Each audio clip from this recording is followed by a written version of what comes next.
The difference between what it costs to run a business in 2012 versus 2026 is shocking. If you just take a look at the biggest cost increase, which is labor, it went from $8 to $10 an hour to now $16 to $20 an hour for that same job. Let's take a look at a simple comparison of 2012 versus now. In 2012, let's say you run a bakery and your revenue is $1 million a year. Labor would have cost you about $250,000. The cost of goods sold, which would be your ingredients and other inputs, that would be about $300,000. Rent would cost you about $150,000 a year. And other expenses like marketing and insurance and other overheads, that would add up to about $200,000 a year. So let's say you're a passive owner of that business.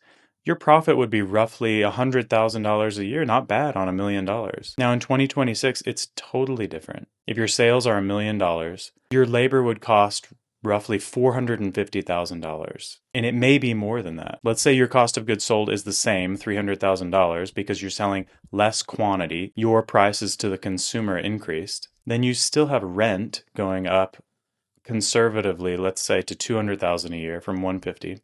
And then let's also be nice on other overheads and say that it's less, $150,000, because you have a name for yourself. You don't need to do as much marketing. That would mean you're at a 10% loss every year, $100,000 lost. So there's no point in running that business. The solution is probably double your sales and be extremely efficient with automation integrated into your process. What's funny about this is in 2012, people would have said, we're still in the recession. It's very difficult, not like 10 years ago. But in 10 or 15 years from now, I guarantee we'll be saying that, oh, how easy was it in 2026? So we have to utilize all resources that are available to us because we'll look back and say, I wish I would have done that earlier.